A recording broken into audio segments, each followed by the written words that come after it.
Olá, tudo azul com você? Estamos começando mais um bate-papo legal e a pergunta no tema do dia é: qual é o futuro da educação? Além do tema do dia, teremos a médica veterinária, doutora Gabriela Costa Gutrail. Ela vai nos falar sobre problemas no sistema urinário dos gatos. Teremos também Fúvio Oliveira e Dan Cruz em uma belíssima apresentação em Um Toque de Música. Raquel Ribeiro, da La Joy Joias, vai nos mostrar verdadeiras obras de arte em joias personalizadas e joias maternas, desenvolvidas através do leite materno. Muito interessante, tenho certeza que você vai gostar bastante. A doutora Thaís Ribeiro Pinto, em Pense Saudável, com a deliciosa moqueca de banana da terra. Recebemos tantos pedidos que estamos repetindo a receita para você anotar direitinho. Quero convidar você para se inscrever no nosso canal no YouTube, Sérgio Valério. Toda vez que publicarmos um vídeo ou fizermos uma live, você vai receber um alô, um aviso. E agora, hein? Vamos para o nosso tema do dia?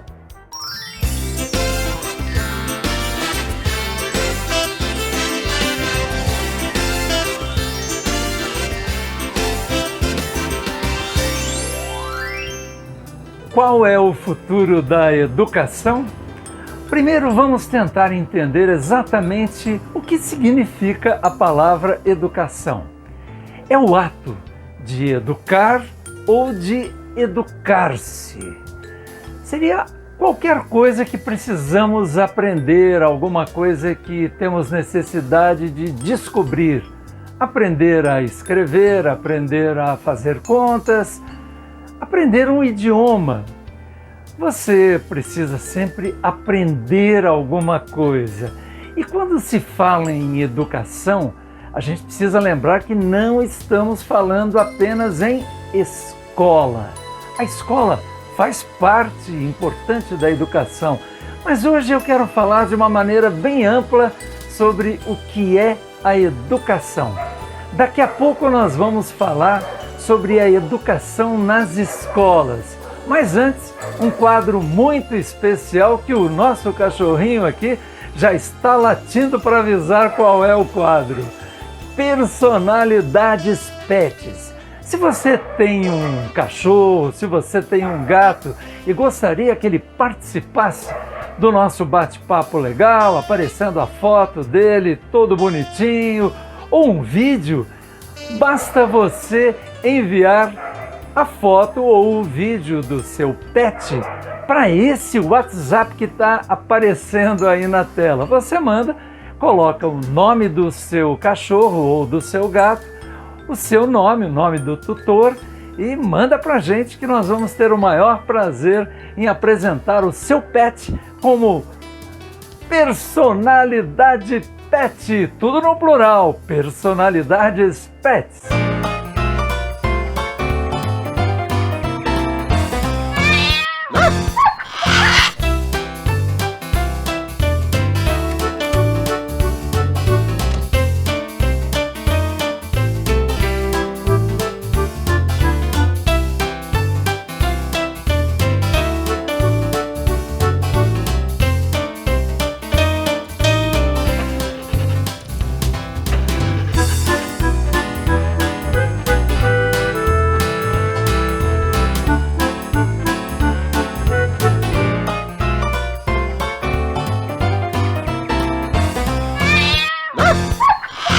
Qual é o futuro da educação?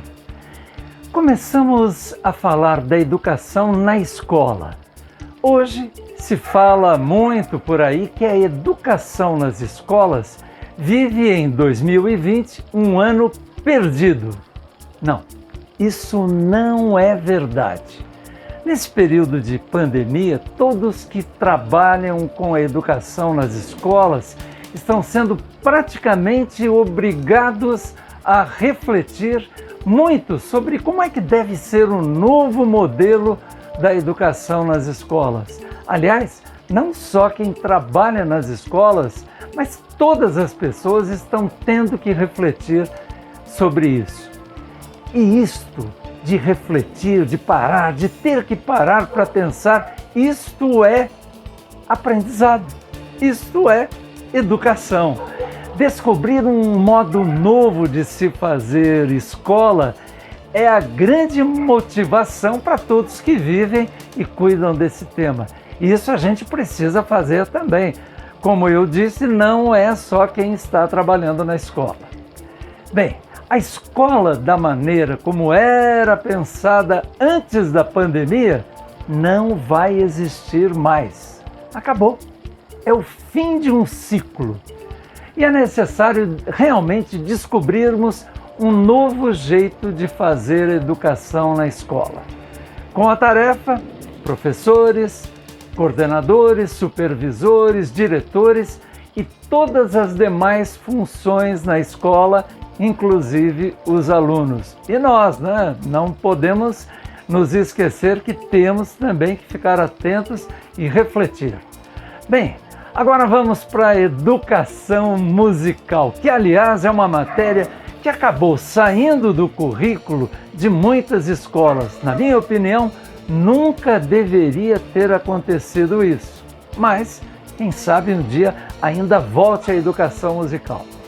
Afinal de contas, ouvir e gostar da boa música também faz parte da educação. Hoje teremos uma maravilhosa apresentação, uma música instrumental de Fúlvio Oliveira em um toque de música, Fúlvio Oliveira e Dan Cruz. Vamos lá? Um toque de música.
Qual é o futuro da educação? Vamos agora pensar na educação na política. Os governos precisam acordar, abrir os olhos. Em sua maioria, eles só pensam nas eleições. Querem se reeleger ou eleger os seus candidatos. Em boa parte da oposição, prometer coisas que não serão feitas. Não dá mais para continuarmos a eleger esse tipo de conduta de políticos. Precisamos pensar melhor para escolher quem é que pode fazer das escolas de hoje as escolas que realmente possam educar os alunos de hoje e também os alunos de amanhã. Precisamos escolher candidatos que encontrem caminhos corretos. E como é que a gente faz isso? Temos que pesquisar a vida dos candidatos antes de votarmos. Na verdade, a educação na política precisa estar dentro de nós. Precisamos nos educar para votar bem. Por falar em votar bem, nós também precisamos nos alimentar bem. Sim, tivemos tantos pedidos que vamos trazer novamente a deliciosa e saudável receita de muqueca de banana da terra. A doutora Thaís Ribeiro Pinto é quem nos traz a receita em Pense Saudável. Vamos lá?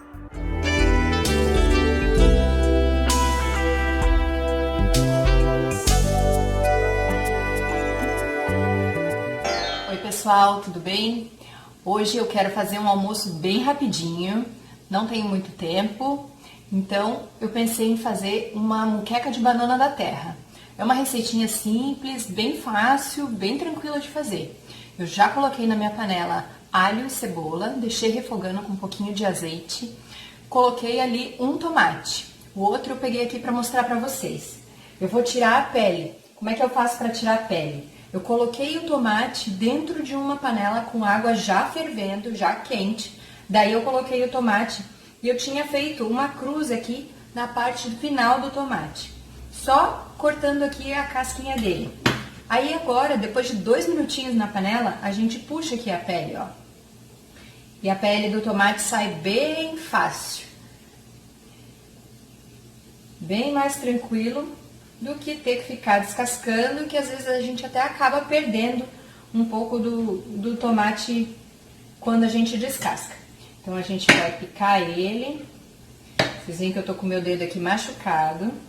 Tomar muito cuidado, porque eu tava cortando outro dia uns legumes meio com pressa, fazendo as coisas tudo ao mesmo tempo, né? Querendo fazer tudo meio rápido. Acabei machucando meu dedo, cortando meu dedo aqui. E agora eu tô com um curativo ali. Mas nada que impeça a gente de continuar fazendo as coisas, né? Então primeiro a gente deixou lá o tomate refogando para ele fazer tipo a base, né? Um molhinho. Agora a gente vai cortar as bananas da terra. Eu tenho aqui 4 bananas da terra, tá? Eu vou cortar ela em quadradinhos. E quando o tomate tiver feito aquele molhinho, eu vou colocar lá. Depois, a gente coloca no final o leite de coco. Então aqui eu vou mostrar pra vocês. Olha lá, a banana já tá bem molinha, bem refogadinha. Então aqui, ó, tem 4 bananas da terra. Eu vou colocar, só que eu quero que dê um pouquinho mais de caldo, ó. Tá vendo? Tá um pouquinho seco. Então eu vou colocar uma lata de tomate pelado direto aqui. E aí, com a própria colher, a gente vai cortando aqui eles, deixando em pedacinhos menores. Aí vai dar um caldinho ali, né? Depois que esse tomatinho tiver fervendo bem ali, a gente coloca o leite de coco. A primeira vez que eu comi essa moqueca de banana da terra foi meu cunhado que fez. E eu tinha, pra falar a verdade, um pouquinho de preconceito com moqueca de banana da terra. Eu achava que era um pouco esquisito. Eu falava, mas como que vai dar certo isso, né? Uma comida um pouco estranha. Acho que não vai ficar muito bom. Mas eu provei. E, pra falar a verdade, ele faz muito melhor do que eu, muito mais gostosa. E é uma delícia. Mas essa receita é do Paulo, e seus créditos, Paulo. Eu vou fazer junto aqui um arrozinho branco, tá aqui na panela já, com a moqueca, e tá pronto o almoço, né? Tem que ser coisa prática e rápida. Então, eu tenho um pouquinho de coentro congelado. Hoje eu não tenho do fresco, mas a gente agiliza a nossa vida quando a gente já deixa os temperinhos congelados para facilitar o nosso dia a dia. Nem sempre a gente tem tudo fresco pronto, então a gente tem que deixar tudo mais fácil mesmo. Olha lá. Olha só, então coloquei aqui o leite de coco. Coloquei o coentro, tá vendo os pedacinhos verdinhos ali? E coloquei o leite de coco. Coloquei mais ou menos uns 200 ml de leite de coco. Isso vai a gosto, né? tá bem bonita, provei, tá uma delícia.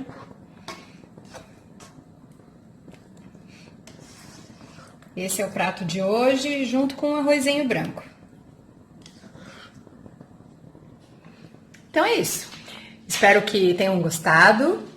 Digam aí os comentários pra gente sempre ter um feedback aí de vocês, se vocês gostaram. Espero que se deem novas oportunidades, provem coisas diferentes. Como eu tinha um preconceito com essa moqueca de banana, às vezes a gente tem alguns preconceitos com algumas comidas, fala que acho que eu não vou gostar disso, então não se dá a oportunidade de provar.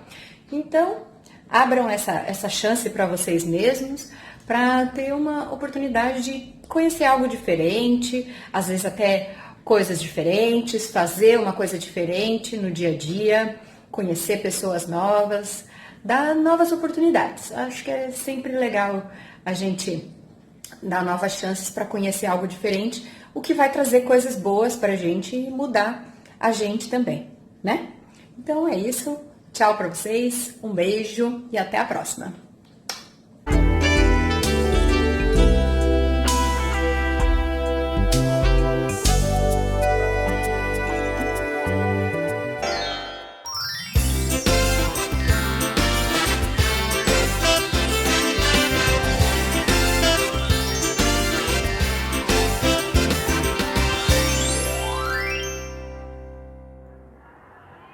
Qual é o futuro da educação?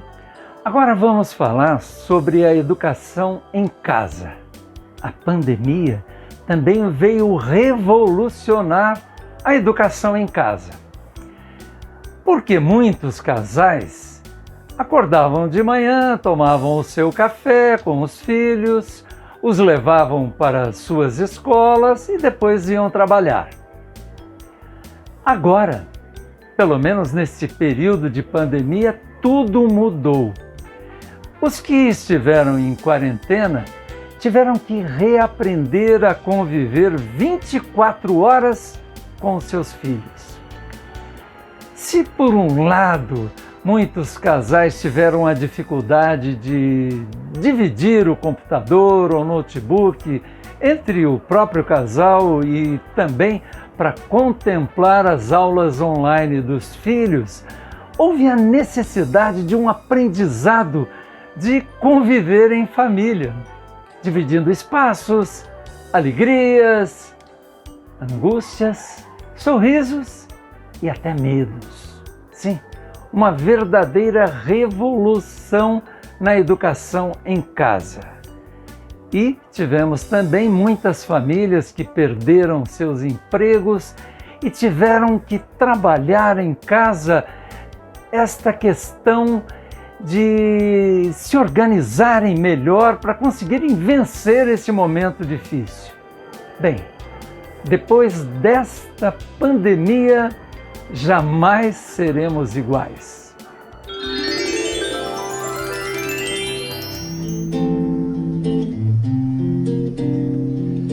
Nada do que foi será de novo do jeito que já foi um dia. Tudo passa, tudo sempre passará. A vida vem em ondas como o mar.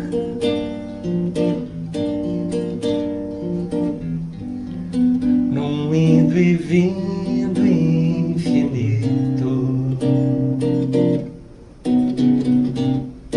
Tudo que se vê não é igual ao que a gente viu há um segundo. Tudo muda o tempo todo no mundo. Não adianta fugir nem mentir pra si mesmo agora.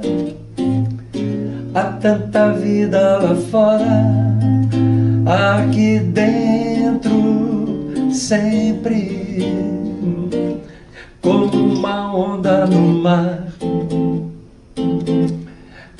uma onda no mar, como uma onda no mar.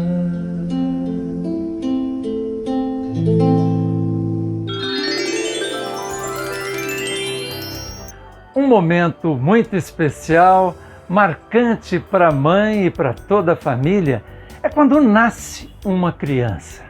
E como é que seria possível eternizar este momento? Quem vai nos contar é Raquel Ribeiro.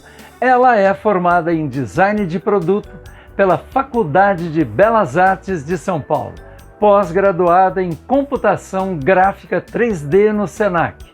Ela estudou joalheria artesanal e modelagem em cera, em Florença, na Itália. Fundadora da La Joie Joias, marca especialista em joias personalizadas e joias maternas, desenvolvidas através do leite materno. Joias de leite materno, uma ideia realmente maravilhosa, marcando o nascimento de um filho, de uma filha. Vamos ouvir Raquel Ribeiro?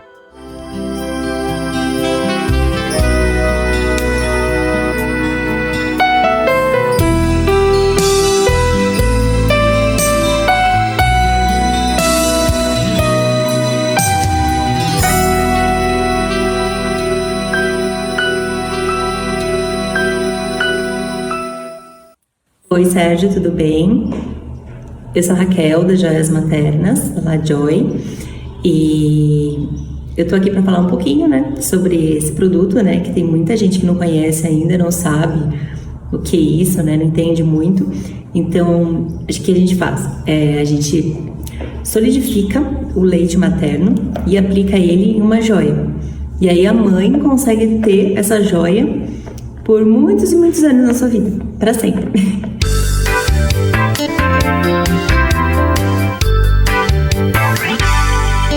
E aí ela também pode dar de presente depois pro seu bebê, né? Como lembrança, né, desse momento único que é amamentar, né? Hoje em dia se fala muito disso, né? E cada vez mais as pessoas têm falado como isso é importante para as crianças, no desenvolvimento e tudo mais. Então, tá aí. Essa daqui é uma joia feita com uma mecha de um cabelo e uma aplicação de uma zircônia. Eu vou tirar uma foto e mandar para vocês verem mais de pertinho.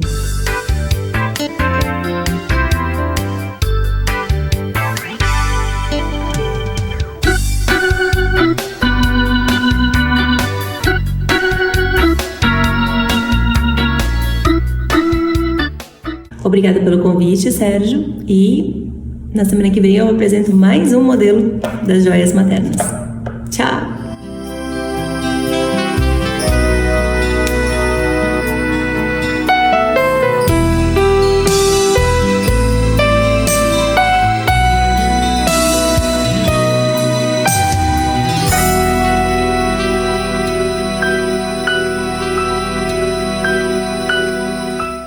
Para quem tem um pet em casa, a vida sempre fica mais leve, fica mais suave. E todos nós queremos sempre oferecer o melhor, qualidade de vida para os nossos queridos pets. Por isso, hoje estamos trazendo a doutora Gabriela Costa Guthheil. Ela é médica veterinária, formada na Universidade Castelo Branco, pós-graduada em Clínica Médica de Pequenos Animais pelo Instituto Qualitas, pós-graduada em Docência do Ensino Superior pela Universidade Gama Filho. Atualmente, a doutora Gabriela trabalha na Clínica Vet Pituca, com atendimento clínico e geriatra, este com hora marcada. Hoje a doutora Gabriela Costa Guthheil vai nos trazer informações muito importantes para quem tem gato. São os problemas no sistema urinário dos felinos. Vamos lá ouvir a doutora Gabriela Costa Guthheil?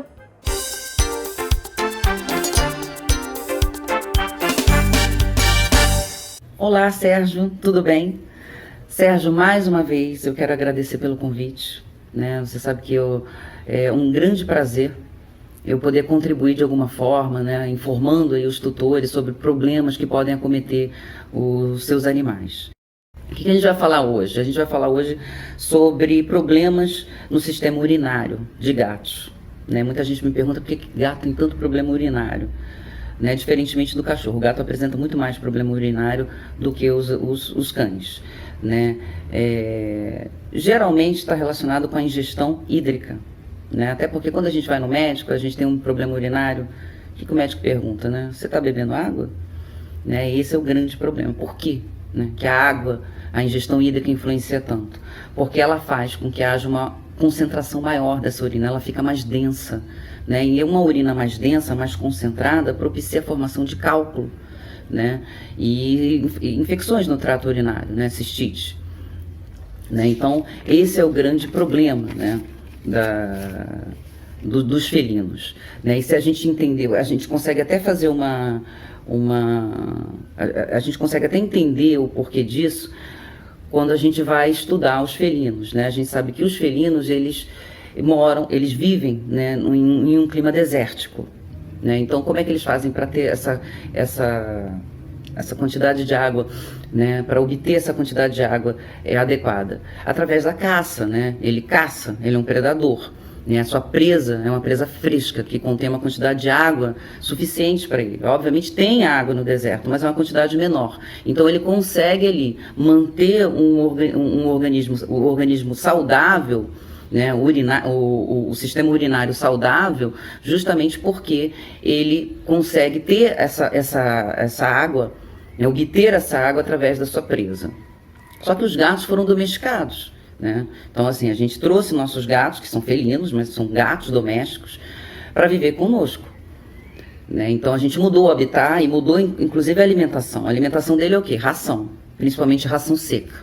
Né? A ração seca, ela foi formulada para gatos, né? Tem componentes que fazem com que ele consiga ingerir uma quantidade maior de água, mas ela não é suficiente. Hoje a gente já entrou num consenso que é realmente importante que o gato tenha acesso a rações úmidas, sachê. Por quê? A ração úmida ela tem 80% de água. Então você já garante que aquele animal consiga ter ali, indiretamente através do alimento, essa quantidade de água, né, para que ele não tenha problemas futuros.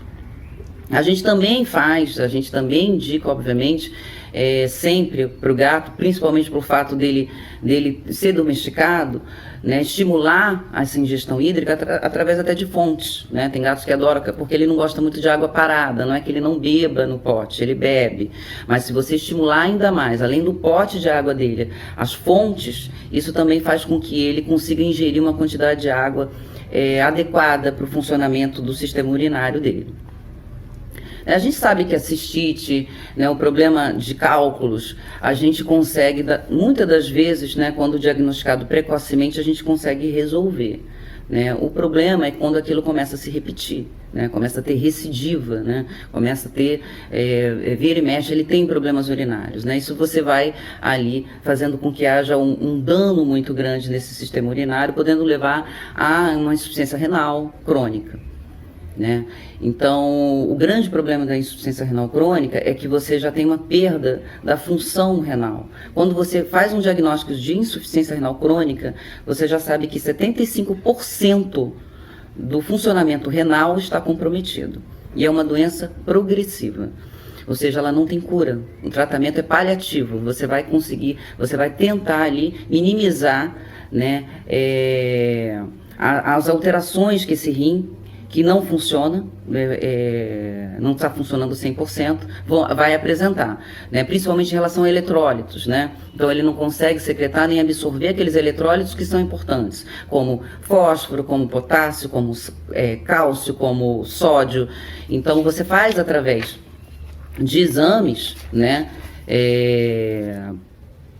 A cada 3 meses, você faz exames ali de sangue para ver como é que estão esses eletrólitos, o que você tem que aumentar, o que você tem que diminuir, né? Então, são controles paliativos para você propiciar ali para aquele animal uma qualidade de vida, né? Então, assim, para você saber quando aquele animal suspeitar, será que esse meu animal tem insuficiência renal crônica? O que ele apresenta? Geralmente ele apresenta, ele bebe muita água, né, urina muito, perda de massa magra, né, ele perde a musculatura mesmo, né? Na realidade, a gente não deve esperar isso. Por isso que eu sempre, em todos os meus vídeos, eu falo sobre a medicina preventiva. Para a gente realmente, obviamente, a gente sabe que para você diagnosticar uma insuficiência renal, existem hoje em dia diagnósticos que você consegue fazer precoces para saber se aquele animal vai ter ou não insuficiência renal. Porém, não vai mudar a sua conduta, tá? Não existe medicação que você vai tomar, ele vai ter um problema renal, então eu vou dar medicação X para ele não ter. Não, o que a gente tem que sempre preconizar, talvez a medicação, que seja aí o grande fator, que vai fazer uma grande diferença para a gente realmente, mesmo que a gente saiba que aquele animal vai apresentar um problema renal através de um diagnóstico precoce, é fazer com que ele beba muita água, ingestão hídrica. Bom, então é importante que você faça esse enriquecimento que a gente fala muito hoje em dia. O que é o enriquecimento ambiental? É justamente isso, né? Aquele gato ativo, né? Você colocar ali coisas para que ele consiga não ficar o tempo inteiro dormindo, porque é uma característica inerente à espécie, ele é muito paradinho, então você tenta estimular através de brinquedos, fontes de água, coisas com que ele fique mais ativo, né? Para você evitar realmente que aquele gato fique muito sedentário também, né? Então, os animais idosos, obviamente, eles são mais propensos a apresentarem insuficiência renal crônica. Porém, a insuficiência renal existe aguda, né? Então, você tem também um dano renal, né, bem expressivo numa insuficiência renal aguda, mas geralmente ela é causada por algum fator. O animal se intoxicou com alguma coisa que levou a isso, alguma doença que possa causar um dano renal. Mas tem uma doença, principalmente em gatos de determinadas raças, né, como persa, short hair, exótico, himalaia, que faz com que o animal jovem apresente uma insuficiência renal crônica, que é a PKD, que é a doença policística renal. Aquele rim fica cheio de cistos e aqueles cistos impedem que aquele rim funcione. Você só consegue diagnosticar essa doença, como é uma doença que o animal já nasce, porque herdou da mãe, né, é um gene dominante, então o animal que apresenta é positivo para a PKD, ela vai doar esse gene para os seus filhotes, pelo menos 50% vão apresentar porque é dominante, né? Então você hoje já consegue fazer esse diagnóstico pelo DNA, né? Pela ultrassonografia, um filhotinho você não vai conseguir ver o cisto, é pelo DNA, para evitar que esse animal procrie, né? Então a gente tem que tentar fazer com que essa doença um dia suma, né, desapareça. Como é que a gente vai fazer isso? Né? Diagnosticando o animal com PKD, com doença policística renal, a gente impede que aquele animal cruze. Bom, e como é que você faz para saber, né, que exames você deve fazer, né, sempre no seu animal, a partir de 8 anos de idade, quando ele já começa a entrar na idade senil, para você acompanhar realmente como é que está o funcionamento dos órgãos, principalmente, como a gente está falando em problema renal, né? Então o ideal seria a gente fazer um hemograma, perfil renal, perfil hepático também, né? Sempre é bom a gente... Quanto mais exames a gente tiver em mãos, melhor, tá? Assim, para a gente conseguir acompanhar esse animal, não significa que a gente vai fazer com que ele não tenha doença, né? Mas significa que você vai conseguir minimizar os efeitos daquela doença. Então é muito importante uma ultrassonografia abdominal, porque às vezes assim, no exame de sangue, a ureia e creatinina, que são marcadores renais, podem não estar alterados ainda, mas numa ultrassonografia às vezes você já consegue ver uma alteração naquele órgão, né? Porque um órgão ele tem uma característica ali, né? Você sabe exatamente como é que é. Quando você vê alguma alteração ali, né, significa que esse animal já está apresentando ali uma alteração renal, né? Então aí você vai ver se realmente você precisa mudar a alimentação, se você precisa dar alguma medicação, enfim, isso aí vai depender muito do estágio da doença. E para você acompanhar esse estágio, é necessário que você faça esses exames preventivamente, mesmo que seu animal não tenha sintoma. É aquilo que eu falo, não espera sintoma, né? Quando você tem ali um sintoma, principalmente num felino, que é um animal que tem essa particularidade de não apresentar, né, é inerente à espécie, ele não apresenta nenhum sintoma de dor, né, ele fica quieto. Então é muito difícil, às vezes, um tutor que trabalha o dia inteiro, né, conseguir observar algumas alterações no comportamento. E quando você observa isso num gato, é porque já está muito avançado. Então não deixe que isso chegue a esse ponto, né? Com um tratamento preventivo você consegue fazer isso.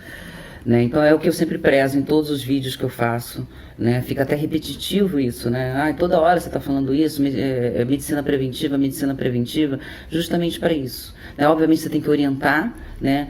Fatores que podem levar a determinadas doenças, né? E principalmente características que são da raça, né, que são, da espécie, de como, por exemplo, você sabe que o felino bebe pouca água, então vamos estimular, por isso que ele apresenta tanto problema urinário. Então o que a gente pode fazer para minimizar problemas futuros? E a partir do momento que você consegue detectar esses problemas precocemente, você trata. Então é isso que é importante. Quem quiser entrar em contato, tem ali, eu já falei sobre como vocês conseguem mandar mensagem, eu tenho... Eu deixo meu telefone à disposição, meu WhatsApp, assim que eu puder eu respondo todas as perguntas, tá bom?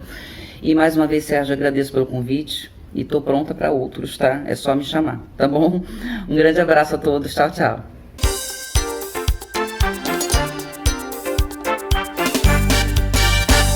Qual é o futuro da educação? Vamos falar um pouquinho sobre a educação no trânsito.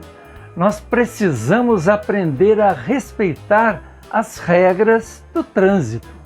Faixa de pedestres, não ultrapassar farol vermelho. Se aprendermos a dividir os espaços entre pedestres, carros, motos, bicicletas, caminhões, menos acidentes teremos. Mais vidas serão preservadas. Aliás, nós temos tanta coisa para aprender na vida. Às vezes temos que nos reeducar, aprender a fazer certo o que aprendemos a fazer errado. E na nossa vida nós encontramos professores em todos os lugares. Esses professores estão nas escolas, estão em nossas casas, nas ruas, em todos os lugares. Basta que a gente esteja disposto, aberto para aprender. Aliás, não deixe para depois o que você pode aprender hoje. Amanhã pode ser tarde demais e as lições podem não estar mais disponíveis. E tem outra coisa. Algumas lições nós podemos aprender com amor, mas outras temos que aprender com a dor, o que é muito difícil. Por isso, vamos aproveitar a nossa vida para adquirir o maior bem que existe, que não é o dinheiro, que não é o sucesso, que não é o poder. O maior bem que existe no mundo é a educação.